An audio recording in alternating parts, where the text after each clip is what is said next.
What's up everyone, this is your boy Mr. Spark. In this video we're gonna watch the most interesting videos for Joe Rogan talking about aliens. Let's go. You think that the origin of hominids, that this is a naturally occurring thing that happens when a planet reaches a certain distance from its star in a Goldilocks zone with the proper materials, you think occurs after us? Well, once we get pushed out further, what happens? We need nitrogen to unwind into oxygen.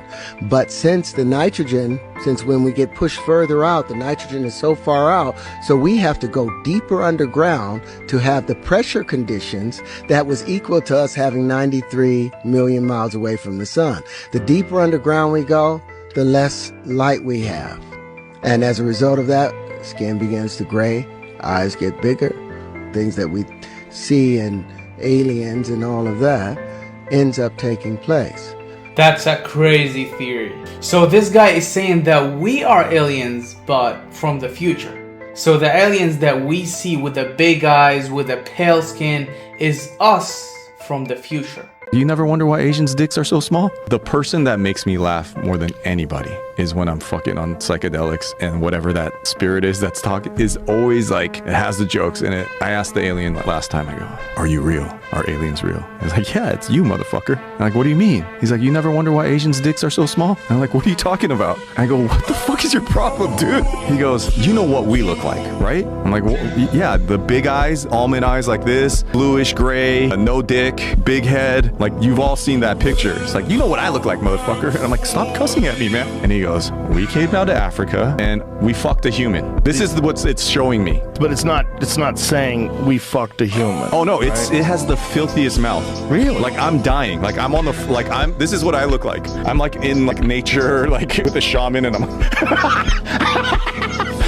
Really? Yeah, I'm like dying. So this guy is saying the same thing, that we are aliens but from the future. That's interesting. What do you remember from that moment on? When I regained consciousness, it was real slow, it was dim. I didn't know where I was. The pain and the feeling that I was mortally wounded, something was so wrong inside. I felt like I was dying. And this is what really fueled the panic when I finally laid eyes on these creatures. Where were you? I was lying on my back on a raised table. There was a light above me. I lashed out at them. The one closest to me, my arm contacted him. He just fell back and I rolled off the table in the other direction. They came around the table and the three of them were coming towards me, and I just grabbed something from behind me and started swinging it at them, and I was planning on attacking more fully, just making way past them. The only doorway I could see was on the other side of them. Wow, imagine being abducted by the aliens. What are you gonna do? I think if I was an alien, I would want to watch. Think about all the things we go to study that are so boring. I mean, guys dedicate their whole lives to find a new fern. What are we? You know, we're the most fascinating thing in the known universe by far. If we were some logical creature from somewhere else and we found people, we would be like, holy shit, wait till you see these fucking guys. I'm sure ants would be fascinating to someone from another planet that doesn't know what ants are. Everything's fascinating, but not like us.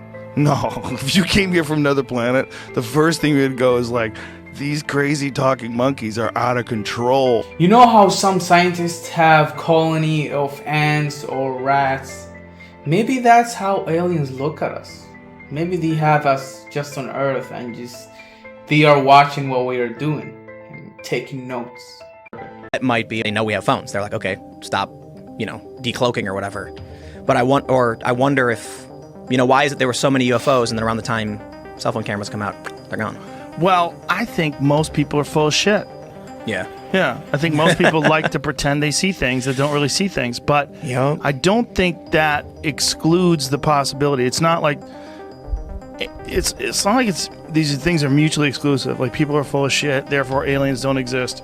I think aliens could be real and people are full of shit. Well, that's actually true. A lot of people are full of shit. They say that they see things, but they don't. They just want to make up a story. But also, some people could have seen stuff. So you never know. Have you ever heard of Operation High Jump? So the U.S. government's like, something's going on with Antarctica. There's some activity up there. We want to find out what's going on. So they send this cat named Admiral Byrd up to investigate with a giant fleet, just a fleet to go bang, bro. So they send Admiral Byrd up to go find out. And according to his journal that they found much later, he basically met with UFOs, Nazi UFOs. Nazi UFOs. The Nazis had a flying saucer. had made a deal, basically, working with What? You've never heard this. So the Nazis made a deal with the aliens? Yes. Holy shit. For technology, and the deal was they were going to work together, okay? So basically the aliens go down and Klaus Schwab's dad go down and meet with Eisenhower. It's going to be like, we could either do it one way or the other way. We can do it nice or we can do it the wrong way. And that's where they say Eisenhower made a deal with these aliens. That's crazy, dude. Commander Fravor was the one that off the coast of San Diego in 2004, he encountered an object that went from more than 50,000 feet above sea level to 50 in less than a second. They have no idea what it did. It was blocking the tracking system. They have footage of it. They have video footage of it. Multiple jets encountered this thing. And when it zipped off at insane rates of speed, it returned to their cat point. So the place where they were supposed to go meet up later, it went there. Like, I know where you're going, bitch. Wild. They don't know what it is. They don't know where. They think there was something else that was under the water because there was ripples, like there was almost like a submarine. Jeez. Also, the attitude that a lot of the higher-ups had, like they were aware of it, and that they talked to people on the Nimitz, and they were saying, yeah, we see these things every couple of weeks. And then there was Ryan Graves. In 2014, 120-knot winds, completely motionless, which is like, how? No heat signature, no visual means of propulsion. They don't know what the fuck these things were doing. We as humans are probably not capable of doing these things. That's it for this video. Thank you guys for watching. Don't forget to subscribe, share this video, and leave a like. Peace out.